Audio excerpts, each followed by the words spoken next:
Welcome to Strength in the Numbers. My name is Andrew Codd, accountant, author, and commercial finance entrepreneur, and it's my job each week to bring you leaders in finance and business and deconstruct with them their real stories, insights, and hard-won lessons into practical advice on the key strengths and qualities you need to remain relevant in accounting and finance today, as well as the steps you can begin to take to elevate the impact you make to have a fun, successful, and rewarding career in accounting and finance.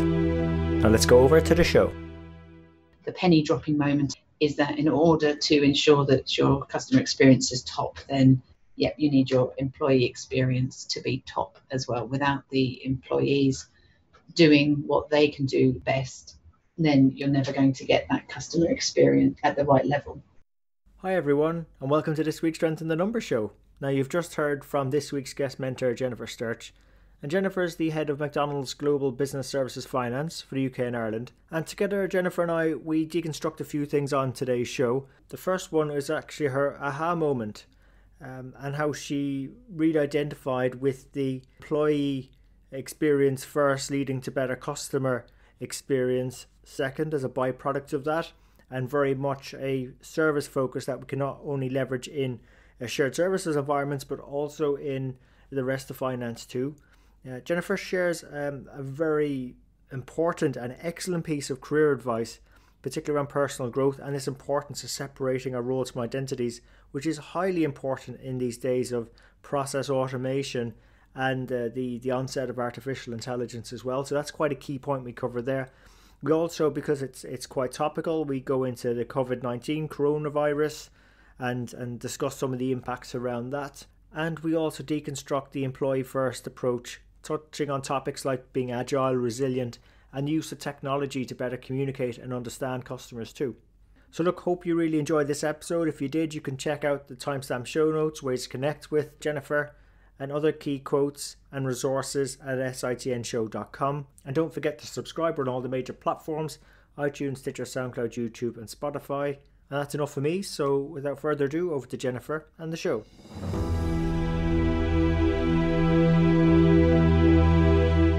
So Jennifer, welcome to the show. Thank you very much for having me, Andrew. I'm delighted to finally get you into the podcast, Jennifer, because we met a few times in the past, had some great conversations. And for some of our audience who may be not as familiar with your background, would you mind maybe sharing a brief story of your career journey in accounting and finance, please?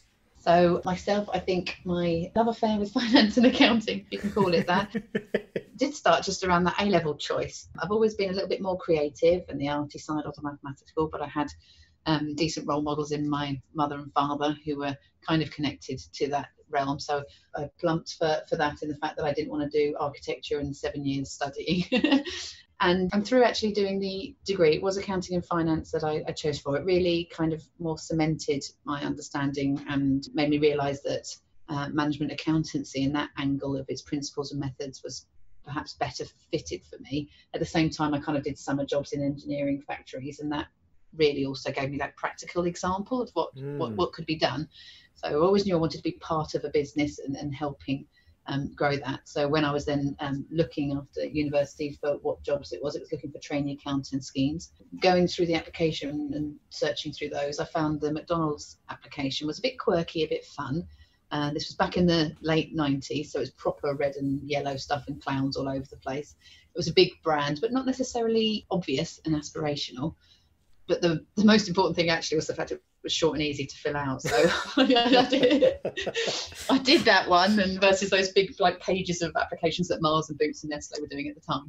But I was successfully selected for an interview and went along to the head office and instantly then connected with the brand on meeting the people. They were very energetic, clearly a culture of working hard but playing hard and high performance. So it totally sold me wanting to be with them, and unfortunately I got offered it, and that was 20 years ago. So my career, I've always been in finance and accounting roles, but gone through kind of your more corporate finance aspects into accounting centres to shared services, a bit of finance transformation projects, but now firmly seated in global business services. And my leadership experience really covers kind of controls, compliance, people management, and overall process improvement. Yeah, and I think that shines through. So anytime we've met up and whatever, and you've definitely given a presentation around this, it's amazing that just the breadth of areas you can speak to. I suppose in terms of your own journey, was there any particular experience that stood out to you saying, that was my aha moment, I learned a load there and I'm going to bring that with me for the rest of my career type of thing? Yeah, you learn a lot about yourself. And I seem to be quite logical, quite obvious, and some of those technical things. I think quite early on when I've learned stuff and found that not everybody can connect with tools and things of how to help you in your job, I think I learned that quickly. So I've always tried to stay a little bit current. But my big aha was more about finding the area within finance that suits me. And in 2010, we started to develop the global shared services kind of organisation, and I was part of an inaugural offsite surrounded by shared service representatives that had been with McDonald's for longer, because it had been in North America for longer than it had been in the UK and other areas of the world. And that people first, that service focus, and the whole culture of identifying value and how you create it or deliver it, then really spoke to me. And that's where I think I've connected them, for my purpose and passion is totally behind the GBS model. Wow, it's great to have found this. So you've probably coming up to 10 years of experience with that, right? I mean, in terms of GBS, I think you highlighted some important aspects there. It's the customer experience, customer satisfaction, the service focus must very much resonate well with McDonald's.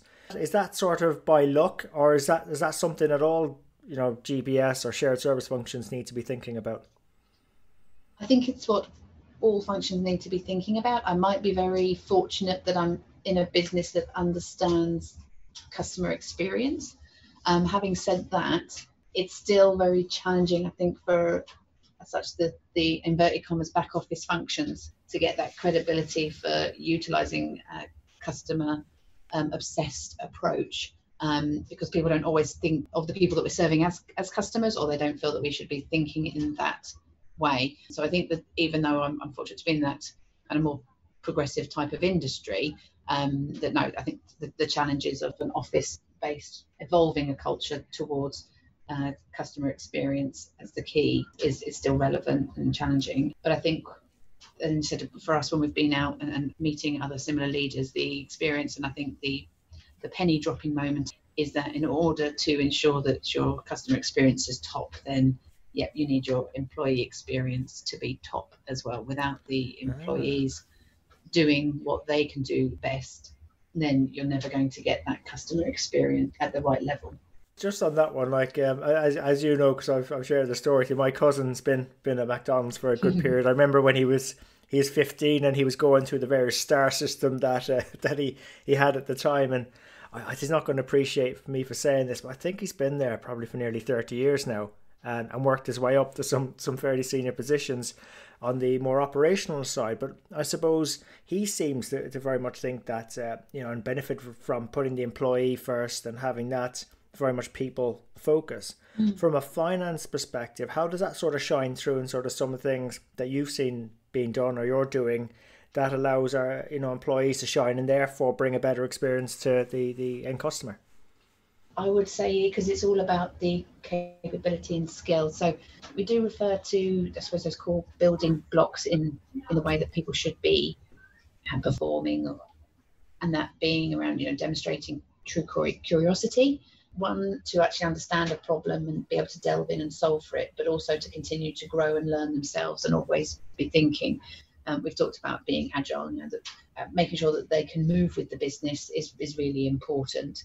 And likewise, skills to be resilient, especially in our service culture. It's not one that you're generally overwhelmed with praise for. So there's an element, the resilience will really help. And then with the automation technology and all of this, we've just also been talking about how to connect and build those relationships and truly listen and understand people is really key. So from all of those, I think what then needs to happen is the investment in experiences for people, the training, coaching and mentoring to enhance and develop those with either on-the-job experiences or role modelling or actual, courses, utilising obviously technology like LinkedIn Learning and YouTube to also give some flavours of things for people on that. Technology-wise, making sure that people can access it, keep pace with what's required from them. Like I say, this Teams, especially though, that some of the technology, making sure that it's stuff that people can learn intuitively, But the other part as well that's culturally pushed down that we're definitely trying to do is that empowerment of an individual. So that kind of decision-making model where too often people, and obviously McDonald's is obviously an established business, so there is that cultural part embedded of needing to defer a decision up maybe, and it might take time because we've been a big system, very successful, but perhaps that cascades meant that we've been slow in our decision making, and the speed of change needs that we need to get faster. In order to do that, you need your teams to develop that muscle to understand a risk based on a decision and to be able to feel comfortable to make the decisions appropriate to their level. That's a really interesting perspective. I think that might be a bit of surprise to some of our audience who might come in with maybe, I hate to say it as finance and accounting professionals, but preconceived notions about McDonald's. Like I'm a big fan of the McDonald's business model, but like you got some sectors that think, okay, there's this McDonaldization of going this sort of system, one-way mass production type process, and it wouldn't be your typical agile process per se. It's a successful system, but it wouldn't be as agile as perhaps it needs to be. But in our conversations, you know, you're always mentioning about actually the number of things you're doing that I'd regard as being, you know, leading an agile team. Mm-hmm. So I suppose, you know, given that backdrop where some might think, well, you've got to operate within this very successful business model, business system, how do you, from your perspective, Jennifer, in sort of shared services, introduce more agile elements to ensure that you're building the resilience and empowering the team? I think, yeah, we have to take that leap and lead from the front. And I know that we're very fortunate in finance and accounting that we see all areas of the business. Yeah. But therefore, then we maybe see some things before the rest of the business does see it. So similarly linked to that, we've obviously in the UK become much more heavily franchised business in more recent years. So culturally, again, similar to what I said, it's culturally that kind of cadence of decision making, but also perhaps we've used to being a McDonald's business that was making decisions that only affected the McDonald's owned restaurants, and franchisees were less so. Whereas now, obviously, it's 95% franchised. It needs to be decisions thinking in perspective of the franchisees, organisations, and business. And in our roles, we were able to kind of start to see that and need to recognise how that needs to change. So the teams thinking about their availability and how the teams might work and how you attract the right talent means that, you know, needs and wants are kind of changing. I'm two minds in that, because I think we're me being a slightly older employee, the things that people want in flexibility, in being able to work remotely when they want, in being able to be empowered to make decisions, to feel good, you know, all of that is everything that I actually want. But perhaps my generation was something that maybe didn't ask for it or didn't feel that was appropriate, they might be stepping out for. I'm just more excited that people are now able to talk about it, get the messages out there. So that's what, you know, actually everybody in the team would want. So trying to be smart, trying to get people to prioritise better. I think, again, so much goes on around us. We're so bombarded. And again, in a service or situation, you're natural to kind of jumping when somebody says they want you to, and you just ask how high. Well, yes. To lead from the front and to be agile, you've actually got to be thinking differently and seeing your position as advisor, as support partner, and therefore, you know, recognize the confidence and the skills and capability you have to contribute to that value aspect. And so that's also where I think it's really important for the team to see and grow. They do have those analytical thoughts, so use them, apply them, but it's with everything. I think even flexibility, agility, it's all muscles we've got to grow. We've never really had to use them as much, so it's giving people a safe space to experiment and play in. Yeah, I suppose no time like the present with the spread of the novel coronavirus, COVID-19, really puts those sort of agile practices to the test, flexing that resilience model. How are things working out for you and the team, Jennifer? Yeah, I'm really pleased so far.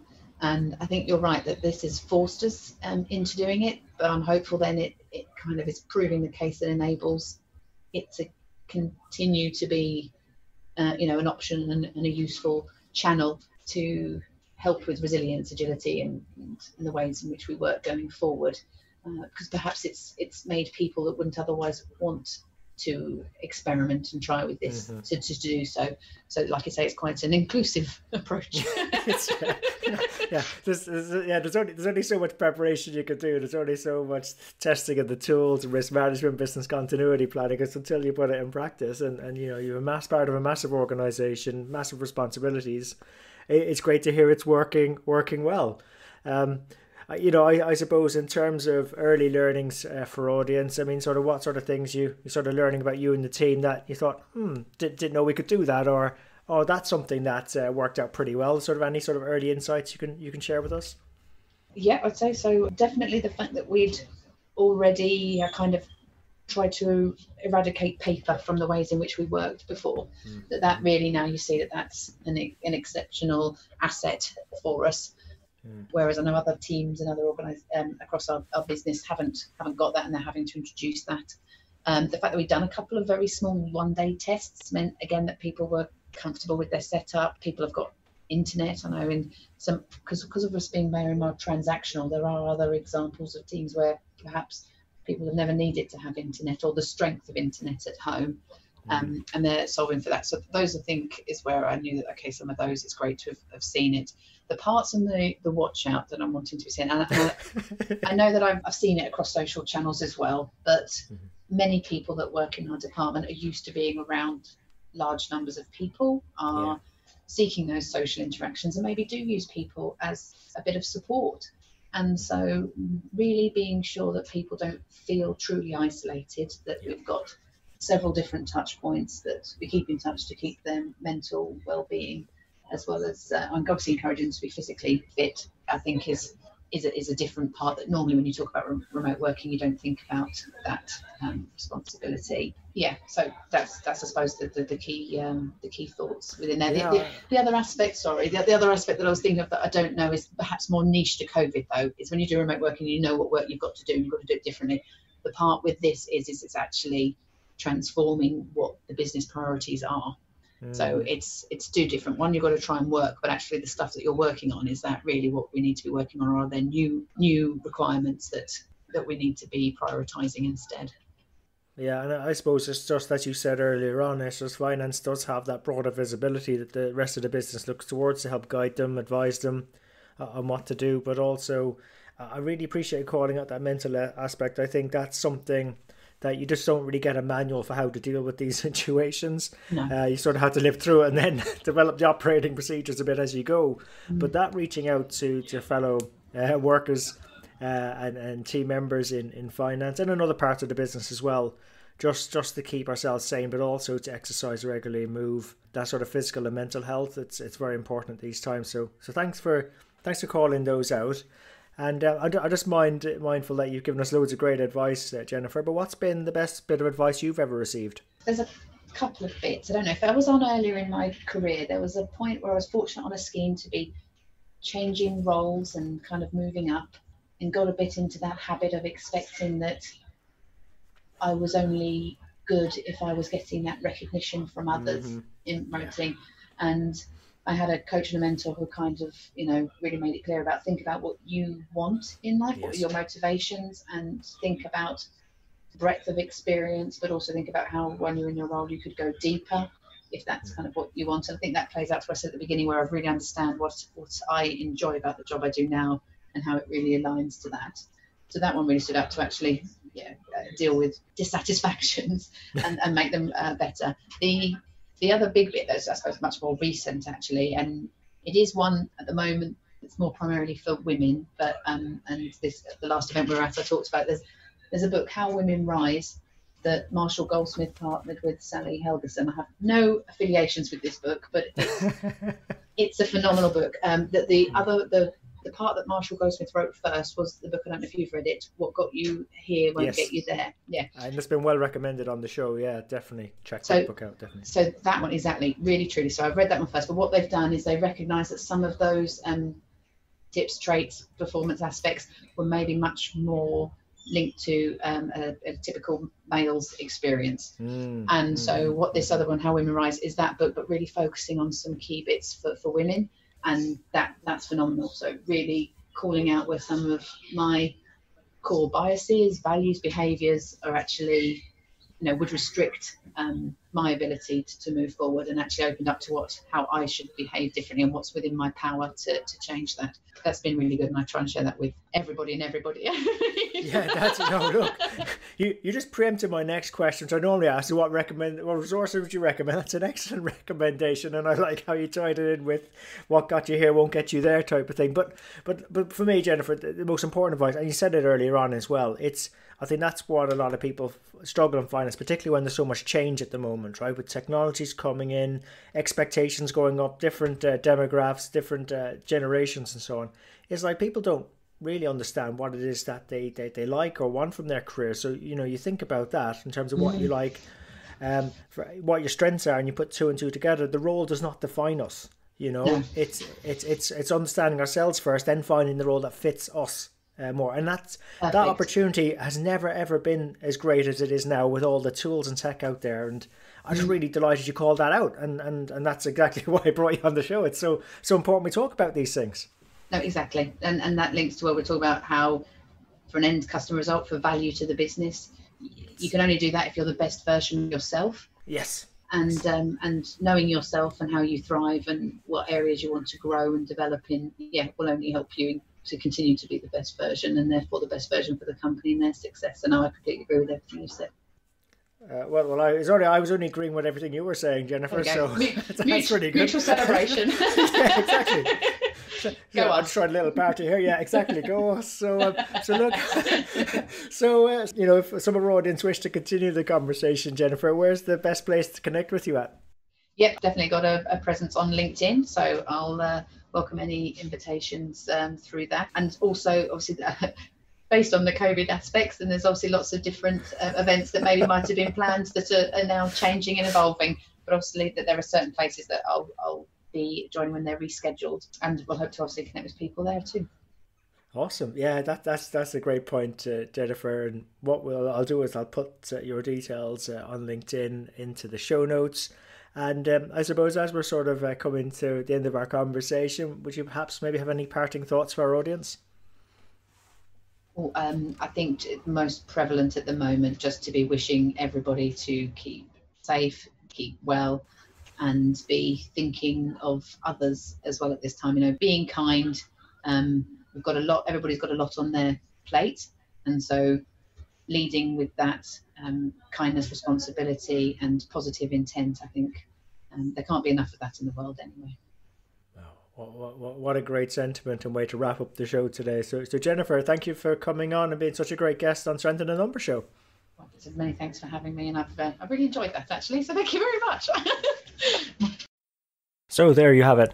Hope you enjoyed today's show. If you'd like to know more about our guests today, their bio, and follow up on the resources mentioned during the show, you can find all the relevant links and more at sitnshow.com. There you'll also be able to get access to earlier shows, read the latest blogs.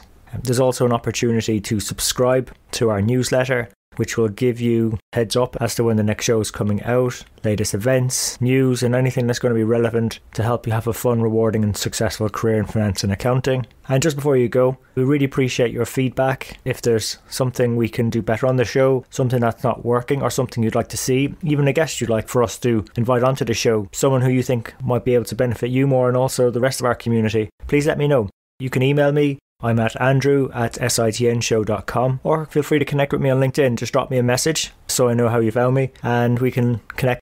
And really, it's our community that'll make the show. If we keep engaging and driving each other on, we'll keep on building our strength in the numbers. When all is said and done, if we can do the numbers better and finance better, we'll create more opportunities for ourselves, our friends, our families, our communities and our businesses. So until next time, have a good rest of the week, take care, and let's keep building our strength in the numbers.